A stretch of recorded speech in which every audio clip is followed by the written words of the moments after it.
Hi everyone, thank you for joining. Sorry for the 3-minute delay. We had some technical issues, but I'm glad we managed to start this broadcast. Thanks everyone for joining. We had a couple of late joiners today. It went up to 90 attendees. I hope we have a couple. I hope we have maybe half of those that registered. Thanks a lot for joining. My name is Alexander Witt, and I'm an Sanctions and Export Controls consultant at ACSS.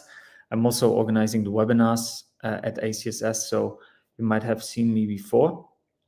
Today, we prepared a presentation for you with the latest updates that we have seen in the past 2 weeks, because last week we didn't see a lot of updates, I believe 2 important updates. But the week before, we found a couple of very interesting updates, which we wanted to share with you today. And a very large civil penalty that we saw on Sunday by Commerce BAS, which we will also discuss. So let's have a look at the overview here.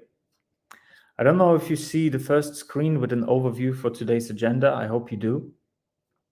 First, we will talk about the US-EU-UK sanctions evasion meeting with the private sector. Then G7 criticizes Switzerland for existing Russia sanctions loopholes. OFAC published an alert on possible evasion of Russian oil price cap. The UK and OFSI published the high-value dealer guidance. The Justice Department secured an agreement with General Motors for a very interesting immigration-related case, which we will discuss. And Commerce BAS imposed a $300 million civil penalty against Seagate.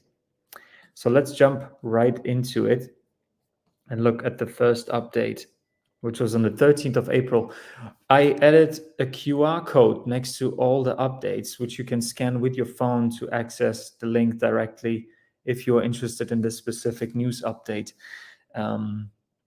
So on the sidelines of the World Bank Group and International Monetary Fund spring meetings, the US, the EU, and the UK hosted representatives from financial institutions to discuss continued efforts to counter sanctions evasion and combat Russian military procurement in key jurisdictions. The officials shared information about the most critical goods sought by the Russian military and emphasized that the Kremlin has directed its intelligence services to find ways around sanctions in order to replenish badly depleted supplies. They also discussed trade trends and enforcement priorities. Washington is also working closely with authorities in Switzerland, a major global banking sector, which has made it clear that it does not want to be seen as a haven for the evasion of sanctions on Russia, the official said. Let's move on to the second item for today. G7 ambassadors in Bern sent a letter to the Swiss Federal Council last week expressing their concern that Swiss privacy laws and other loopholes were being exploited by Russians to hide billions of francs in offshore assets. The letter expresses concern that the law enforcement officials are blocked from investigating illicit financial structures because of privacy protections, and that the Swiss officials were unable to freeze assets under protections of dual nationals, those with legal ties to Swiss entities or those holding indirect beneficial ownership. Switzerland has consistently rejected criticism of its sanctions efforts. The head of the State Secretariat for Economic Affairs, SECO, you might have heard of SECO if you are trading in Switzerland, Helene Budliger-Artieda, told the NZZ newspaper that the 7.5 billion frozen Swiss francs, 7.5 Swiss francs billion frozen to date compared well with the 21.5 billion euros from across the European Union. So if you look at the percentage, Switzerland says they actually froze a large amount of Russian assets already and should not be criticized for being a sanctions haven for Russians. Strictly political opinion here, nothing official. Let's move on to the next update. On the 17th of April, the Department of Treasury's Office of Foreign Assets Control, OFAC, published an alert to warn US persons about possible evasion of the price cap on crude oil originated from Russia, especially involving oil exported through the Eastern Siberia Pacific Ocean pipeline and ports on the eastern coast of Russia. Specifically, the alert identifies deceptive practices such as the manipulation of automatic identification systems, AIS, to disguise a tanker's port of call in Russia as evidence of possible evasion, as well as opaque shipping costs, which can be used to obfuscate the fact that Russian oil was purchased above the price cap. So have a look at the guidance, at the alert, if you are working in the maritime industry.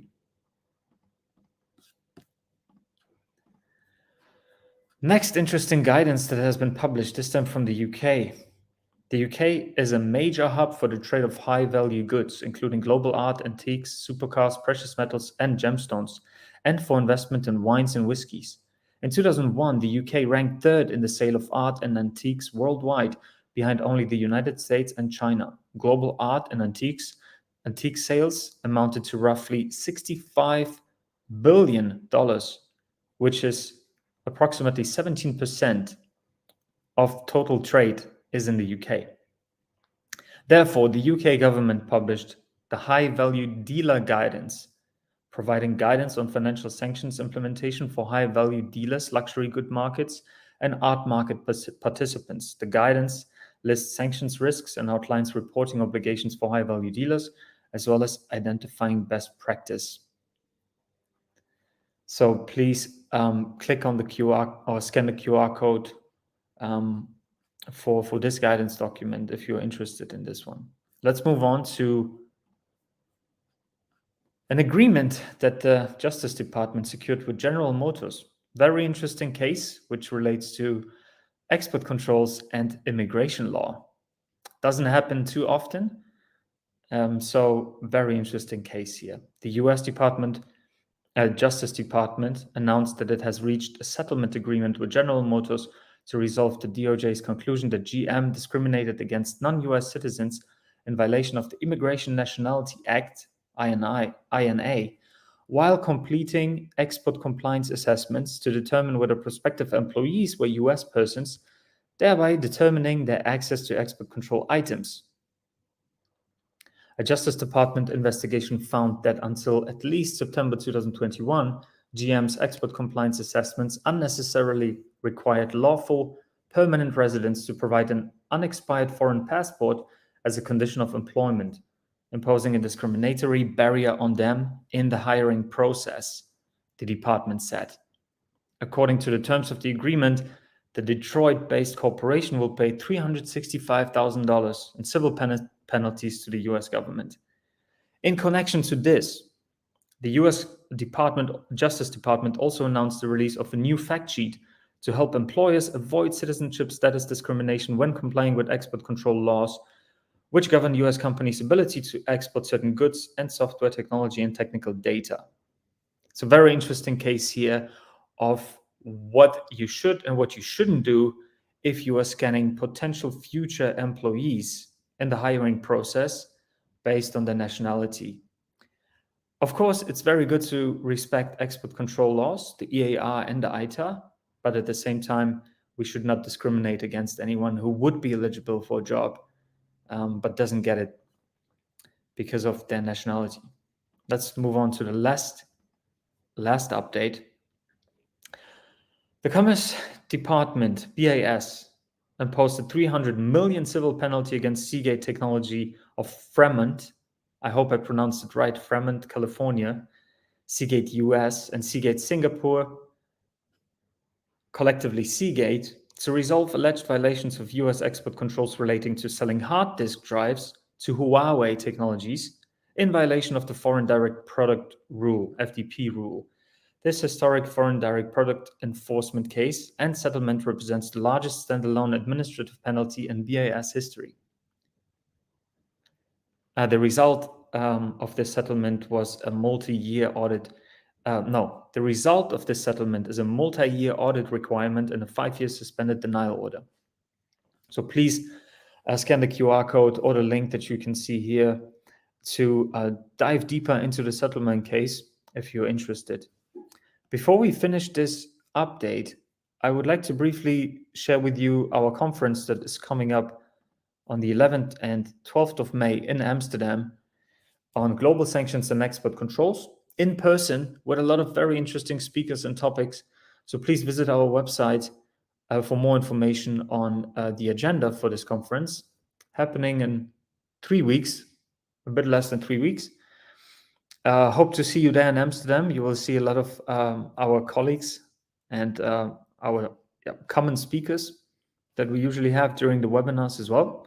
So if you're in Europe or if you are traveling through Europe or you want to see us in person, please sign up or register for this conference. And last but not least, a couple of webinars we have prepared for you for ACSS members, but also non-ACSS members.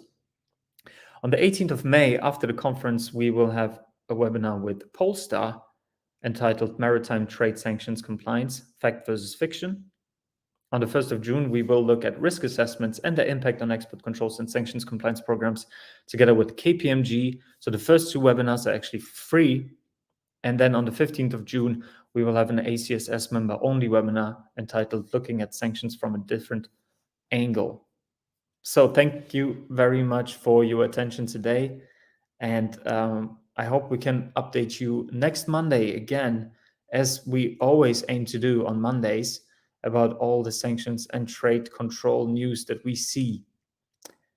Thank you very much for your attention today. Hope to see you again soon. And have a great week. Have a great day wherever you are. Bye-bye.